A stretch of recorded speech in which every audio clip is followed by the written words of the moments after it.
নামাজ কি জামাতে আদায় করতে হবে? নামাজ কি মসজিদে গিয়ে আদায় করতে হবে, নাকি বাড়িতেও নামাজ আদায় করা যেতে পারে? এই সম্পর্কে পবিত্র কোরআন কি বলে, আর এই সম্পর্কে হাদিসই বা কি বলে? আজকের ভিডিওয় আমরা এই সম্পর্কে বিস্তারিত কথা বলেছি। এখন আপনাদের তো সম্পূর্ণ ভিডিওটা মনোযোগ সহকারে দেখা, আর যদি মনে হয় ভিডিওটা ইনফরমেটিভ, তথ্যবহুল, ভিডিওটা দিন এবং জাতির জন্য কল্যাণকর হতে পারে, যদি মনে হয় ভিডিওটা দালিলিক ছিল, ভিডিওটা দলিলপূর্ণ ছিল, এবং এই ভিডিও দ্বারা মুসলিম সমাজকে গোঁড়ামি এবং কুসংস্কার থেকে বের করে আনা যাবে, তাহলে ভিডিওটা শেয়ারও করা, মানে ভিডিওটা মনোযোগ সহকারে দেখা, তার সঙ্গে সঙ্গে শেয়ারও করা। এছাড়াও সম্পূর্ণ ভিডিওটা দেখার পর আপনার কি মনে হলো সেটা অবশ্যই আমাকে কমেন্টে জানাবেন। আর তার সঙ্গে সঙ্গে যদি আপনার বা আপনাদের কোনো প্রশ্ন থাকে, বিশেষ করে কঠিন প্রশ্ন বা মারাত্মক কঠিন প্রশ্ন, সেটা ভিডিওর কমেন্টে করে ফেলুন। ইনশাআল্লাহ আপনার প্রশ্নের উত্তর দেওয়া হবে। দুটো শর্ত রয়েছে: প্রশ্ন করে উত্তরের জন্য তাড়াহুড়ো করবেন না, আর শিশু সুলভ প্রশ্নগুলো করবেন না।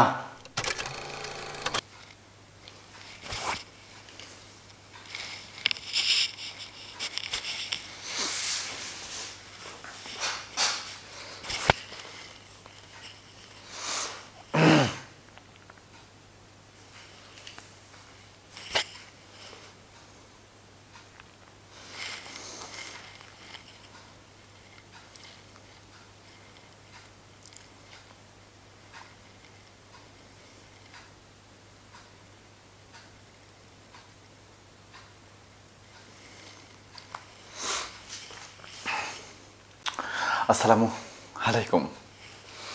আমাদের একজন ভাই খুবই সুন্দর একটা প্রশ্ন পাঠিয়েছেন। ভাই বলেছেন যে নামাজ কি মসজিদে গিয়েই আদায় করতে হবে, নাকি না গিয়ে বাড়িতে আদায় করা যাবে? দয়া করে একটু জানাবেন। আর তারপর শেষে লিখেছেন যে এড়িয়ে যাবেন না। ভাই, আপনার প্রশ্নটা এমনও কোনো কঠিন প্রশ্ন নয় যেটাকে আমি এড়িয়ে যেতে পারি। আর পৃথিবীতে এমন কোনো প্রশ্নের জন্ম হয়নি যার উত্তর আমার কাছে নেই, এমন কোনো প্রশ্ন তৈরি হয়নি যেটাকে আমি এড়িয়ে যেতে পারি। বুঝেছেন? যাই হোক, এবার আপনার উত্তর আসি। নামাজ কি মসজিদে গিয়ে আদায় করতে হবে, নাকি বাড়িতে আদায় করা যাবে? তো এই প্রশ্নের উত্তরে পবিত্র কোরআনে আল্লাহ সুবহানাহু ওয়া তাআলা বলেছেন। এটা রয়েছে পবিত্র কোরআনের 7 নম্বর সূরা আরাফ আয়াত নম্বর 31-এ। আল্লাহ সুবহানাহু ওয়া তাআলা বলছেন যে ইয়া বানি আদম খুযু জিনাতাকুম ইনদা কুল্লি মসজিদ।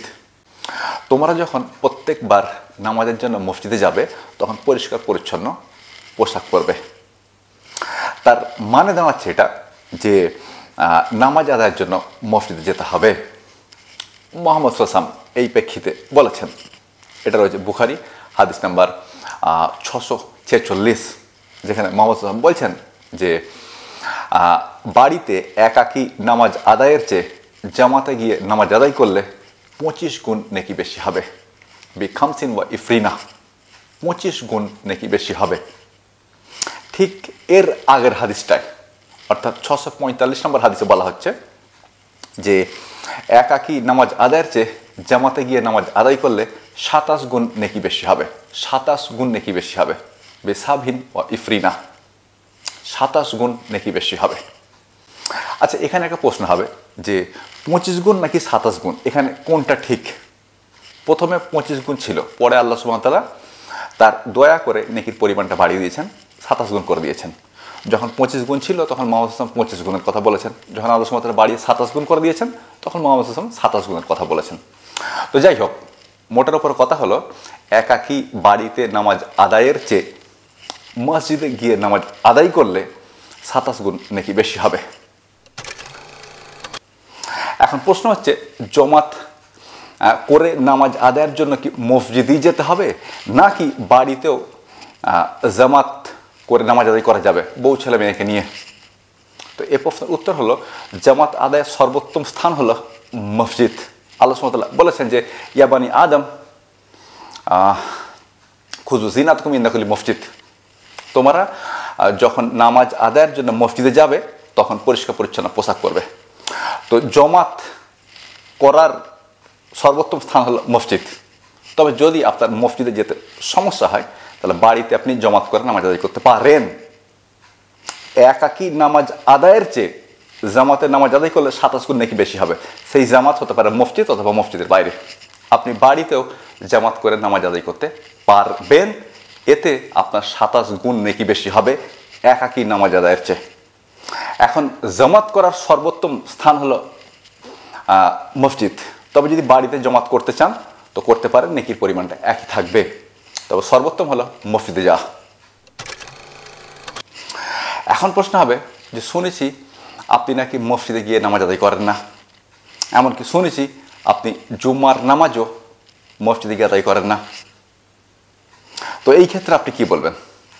আসলে ভাই ব্যাপারটা হচ্ছে এটা, মুহাম্মদ সাল্লাল্লাহু আলাইহি ওয়াসাল্লাম বলেছেন যে একাকী নামাজ আদায়ের চেয়ে জামাতের নামাজ আদায় করলে 27 গুণ নাকি বেশি হয়। সেই জামাত হতে পারে মসজিদের জামাত, নয়তো গ্যার মসজিদের জামাত, অর্থাৎ মসজিদের বাইরে জামাত বা বাড়িতে জামাত। আমি জামাতি নামাজ আদায় করি, তবে সেটা বাড়িতে করি, মসজিদে গিয়ে করি না। এখন প্রশ্ন হচ্ছে আপনি মসজিদে গিয়ে নামাজ আদায় করেন না কেন? আল্লাহ সুবহানাহু ওয়া তাআলা তো মসজিদে যাকে প্রমোট করেছেন, তিনি বলেছেন যে ইয়া বানি আদম খুযু জিনাতাকুম ইনদা কুল্লি মসজিদ।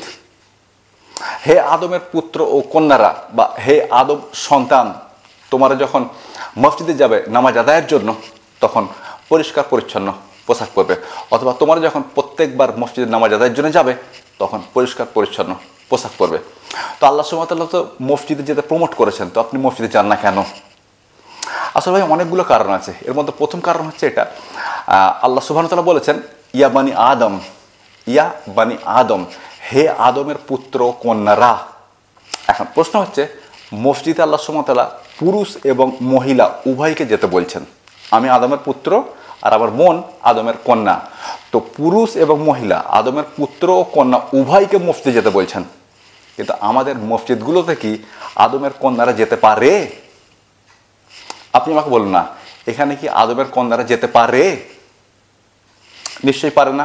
পারে না মানে তাদেরকে যেতে দেয়া হয় না, তাদেরকে মসজিদে যেতে বাধা দেয়া হয়।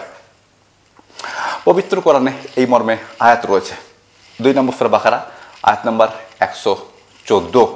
আল্লাহ সুবহানাহু ওয়া তাআলা বলছেন যে ওয়ামান আফদাউ মিম্মান মানা মসজিদাল্লাহ, তার চাইতে বড় হারামি আর কে আছে, তার চাইতে বড় জালিম আর কে আছে যে মানুষকে আল্লাহর মসজিদে যেতে বাধা দেয়। কিন্তু অবাক করার ব্যাপার হলো, আমরা মানুষকে আল্লাহর মসজিদে যেতে বাধা দিই, আমরা মেয়েদেরকে আল্লাহর মসজিদে যেতে বাধা দিই, তাদেরকে মসজিদে যেতে দিই না। এর মানে হলো আমরা হলাম সবচেয়ে বড় হারামি, আমরা হলাম সবচেয়ে বড় জালিম। আল্লাহ সাথে বলছেন ওয়ামান আযলাম, তার চাইতে বড় জালিম, তার চাইতে বড় হারামি আর কে আছে যে মানুষকে আল্লাহর মসজিদে যেতে বাধা দেয়। কিন্তু আমরা বাধা দিই, তার মানে আমাদের চাইতে বড় হারামি আর কেউ নেই।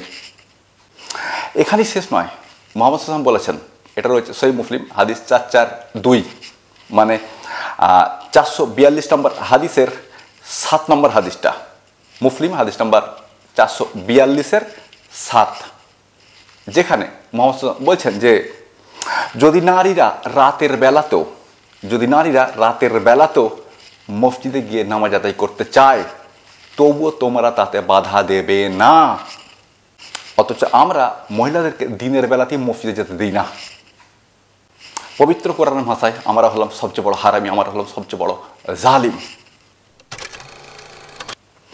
যাই হোক, আমি যে দুটো কারণে মসজিদে যাই না তার মধ্যে অন্যতম একটা কারণ হলো এটা। প্রশ্ন হবে আর একটা কারণ কোনটা? এটা রয়েছে পবিত্র কোরআনের 36 নম্বর সূরা ইয়াসিন আয়াত নাম্বার 21-এ আল্লাহ সুবহানাহু ওয়া তাআলা বলছেন যে ইত্তাবিউ মাল্লা ইয়াসালাকুম আজরা ওয়া হুম মুহতাদুন, তোমরা তাদেরকে অনুসরণ করো যারা তোমাদের থেকে পারিশ্রমিক চায় না, বেতন চায় না, এবং যারা সঠিক পথের উপরও রয়েছে। তোমরা তাদেরকে অনুসরণ করো যারা তোমাদের থেকে বেতন চায় না বা পারিশ্রমিক চায় না, এবং যারা সঠিক পথের উপরে রয়েছে, তোমরা তাদেরকে অনুসরণ করো। প্রশ্ন হবে এর সঙ্গে মসজিদে যাওয়ার কি সম্পর্ক আছে? আল্লাহ সুবহানাহু ওয়া তাআলা বলছেন তোমরা তাদেরকে অনুসরণ করো যারা তোমাদের থেকে বেতন চায় না এবং যারা সঠিক পথের উপরে রয়েছে। এখন প্রশ্ন হচ্ছে আমরা মসজিদে কি করতে যাই? ইমামের অনুসরণই তো করি সেখানে গিয়ে। ইমাম আল্লাহু আকবার বলেন, আমরা আল্লাহু আকবার বলি। ইমাম হাত বাঁধেন, আমরা হাত বাঁধি। ইমাম রুকুতে যান, আমরা রুকুতে যাই।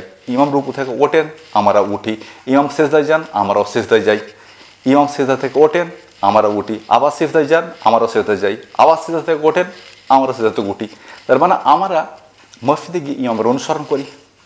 আর আল্লাহ সুবহানাহু ওয়া তাআলা বলছেন যে ইত্তাবিউ মাল্লা ইয়াফলাকুম আজরা ওয়া হুম মুহতাদুন, তোমরা তাদের অনুসরণ করো যারা তোমাদের থেকে পারিশ্রমিক চায় না বা বেতন চায় না এবং সঠিক পথের উপর রয়েছে। কিন্তু আমাদের ইমামগুলো তো বেতন চায়, তাহলে কি তাদেরকে অনুসরণ করা যাবে? আপনি বলুন, আপনাকে বিশেষজ্ঞ হতে হবে না, বিচার করে বলুন। আল্লাহ সুবহানাহু ওয়া তাআলা বলছেন তোমরা তাদের অনুসরণ করো যারা তোমাদের থেকে বেতন চায় না। এবার আপনি বলুন, ইমাম সাহেব বেতন চান নাকি চান না? নিশ্চয়ই বেতন চান।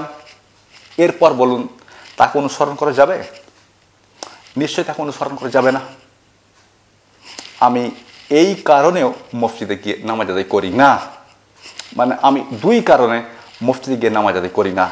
এক, মহিলাদেরকে মসজিদে যেতে দেওয়া হয় না। আদমের পুত্র কন্যা উভয়কে আল্লাহ সুবহানাহু ওয়া তাআলা মসজিদে যেতে বলেছেন। আমি পুত্র হিসাবে যেতে পারি, কিন্তু আদমের কন্যা যেতে পারে না, এই জন্য আমিও যাই না। আর দ্বিতীয় কারণ হলো, ইমাম সাহেব বেতন চান, তিনি পারিশ্রমিক চান। আর যিনি পারিশ্রমিক চান তাকে অনুসরণ করা যাবে না। সুতরাং আমি এই জন্য মসজিদে যাই না। তবে আমি বাড়িতে জমাতেই নামাজ আদায় করি, অর্থাৎ আমার নেকির পরিমাণ কমে না। মসজিদে যাওয়াটা হতো সর্বোত্তম, কিন্তু পরিস্থিতিটা সেরকম হয় না। এখন আমরা কি করতে পারি? যদি আপনার কাছে সময় থাকে, পরিস্থিতি থাকে, আপনি মসজিদে যান, এটা ভালো। আর যদি মনে হয় না সময় হচ্ছে না, পরিস্থিতি সেরকম নয়, আমি বাড়িতেই জমাত আদায় করে বাড়িতেই জমাত করে নামাজ আদায় করে নেব, তো সেটাই করেন। নেকির পরিমাণ কমবে না, মসজিদে যাওয়াটা উত্তম হতো। তবে যদি বাড়িতে জমাত আদায় করে নামাজ পড়ে নেন, তাতে আপনার নেকির পরিমাণ কমবে না। আপনি একাকী নামাজ আদায়ের চেয়ে জামাতে নামাজ আদায় করলে 27 গুণই নেকি পাবেন। মসজিদে গেলেও আপনি 27 গুণ নেকি পেতেন, বাড়িতে জমাতে আদায় করলেও, নামাজ বাড়িতে জমাতে আদায় করলেও আপনি 27 গুণ বেশি নেকি পাবেন একাকী নামাজ আদায়ের চেয়ে। সুতরাং যদি মনে হয় মসজিদে যাব তো যান। যদি মনে হয় যে সময় হচ্ছে না, পরিস্থিতি সেরকম নয়, বাড়িতে নামাজ আদায় করব, বাড়িতে আদায় করুন, তবে জামাত আদায় করুন। এতে করে আপনার নেকির পরিমাণটা একই থাকবে। একাকী নামাজ আদায় করলে নেকির পরিমাণটা কমে যাবে। যাক ভাই, আমার মনে হয় আমি আপনাকে বুঝিয়ে বলতে পেরেছি, এবং আপনি যে প্রশ্ন করেছেন আপনি তার উত্তরও পেয়ে গেছেন। এখন যদি আপনার কাছে মনে হয় যে ভিডিওটা ইনফরমেটিভ ছিল, তথ্যবহুল ছিল, দালিলিক ছিল, ভিডিওটা দিন এবং জাতির জন্য কল্যাণকর হতে পারে, যদি মনে হয় এই ভিডিও দ্বারা মুসলিম সমাজ গোঁড়ামি এবং কুসংস্কার থেকে বেরিয়ে আসতে পারে, তাহলে ভিডিওটা শেয়ার করার অনুরোধ আবেদন করে বক্তব্য শেষ করতে চাইব। মনে রাখবেন, দিন প্রচার করা কিন্তু ফরজ। যেমন এটা আমার উপর ফরজ, তেমন এটা আপনার উপরও ফরজ। আমি আমার দায়িত্বটা পালন করেছি, এখন শেয়ার করার মাধ্যমে আপনি আপনার দায়িত্ব পালন করুন। মুহাম্মদ সাল্লাল্লাহু আলাইহি ওয়াসাল্লাম বলেছেন, ওয়াল্লিগ ওয়ালনি ওয়ালাউ আয়াহ, বুখারী হাদিস নাম্বার 3461। মাত্র একটা আয়াত হলো তার প্রচার করো। আমি ভিডিওতে প্রায় 2-4টা আয়াত উদ্ধৃতি করেছি, 2-4টা হাদিসের উদ্ধৃতি করেছি। এখন আপনার উপরে এটা নৈতিক কর্তব্য, নৈতিক দায়িত্বের সঙ্গে সঙ্গে এটা আপনার ইমানি কর্তব্য এবং ইমানি দায়িত্ব যে আপনি ভিডিওটা শেয়ার করবেন।